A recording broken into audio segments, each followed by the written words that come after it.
But matters content creation. TikTok is like a platform we've said is so democratic. It's so lovely. And you said during the pandemic, a transition of yours just blew up. Yeah. And you now have 4.2 million. Like, that's a lot of people. Yeah. Is there a formula for going viral on TikTok? I know it sounds so crazy, but there's people who even do TikToks like this is the formula for going viral on TikTok. Yeah. Is there one? Okay, to an extent, there is a formula to get viral on TikTok, and sometimes I know it sounds cliche, but I would always tell people consistency. Yeah. That is very, very important. Keep putting your craft on people's faces. They need to keep seeing it. The only way they know who you are. Do you understand? Even though they don't even though they don't comment, they are seeing it. Yeah. Do you understand? Yes. So just keep being consistent, and I would also say be unique.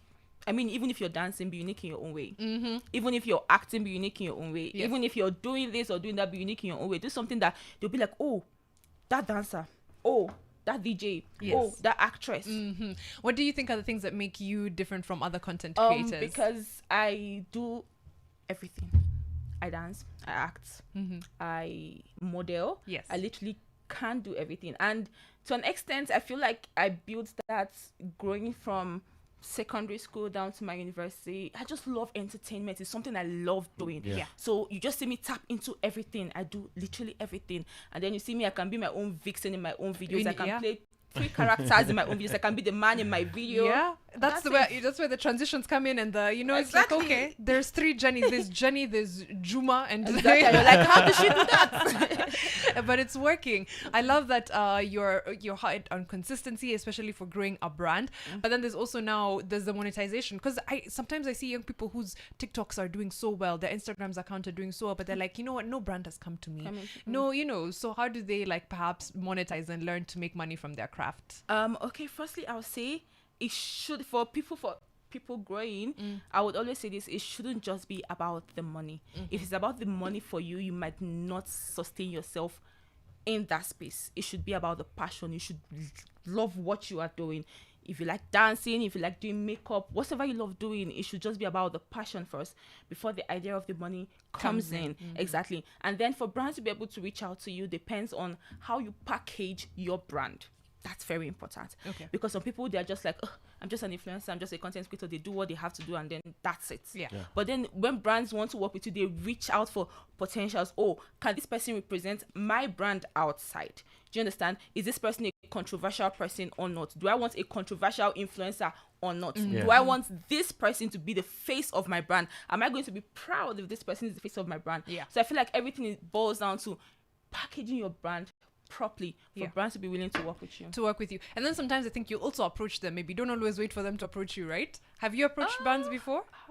I don't think so. You've never approached your levels. brands? No, that's levels. Never. That's where I want to get. Exactly. That's that's a different level. Where you have to choose. I love it because you have a better negotiating power for sure when they're the Yes, ones yes, coming you have the at you. upper hand, When yeah. you're the ones Yeah. coming to you. I love that you touched a little bit on controversy, because controversy sells in so many places. Yeah. In the content creation space, is that something that works? Because I'll get views the minute I post something. I'm like, DJ E spotted at nightclub with 6 women, and then people will follow me, right? But will the brands want to work with me? Do you think that it plays a role in content creation? For me, I'm not a controversial person. I don't like controversies. Yeah. I am bent on building my brand with so much intentionality. Do you understand? I'm not a controversial person. But honestly, controversy works for some people. Yeah. And then some brands actually love controversial influencers. Do you understand? So at the end of the day, what works for you, you know what you want for yourself. But for me, I'm not a controversial It's person. not for you. It's not for me. It's Sorry. not for you. I have a question. Yeah. Now that you're saying that brands approach you, have you ever gotten to a point where you've had to say no A lot. to a brand? A lot. Yeah.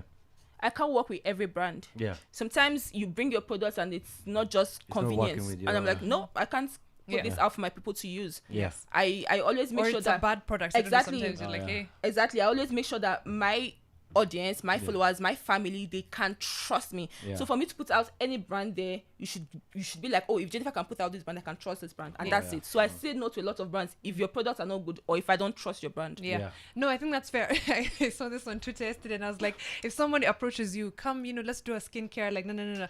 They're selling something called CeraC. Yeah. I was like, what is this? okay. And you're supposed to be there confidently telling people to buy this on, but then sometimes you're not sure. Yeah. And it I know. shows, right? Yeah. And people won't trust you. We'll get back.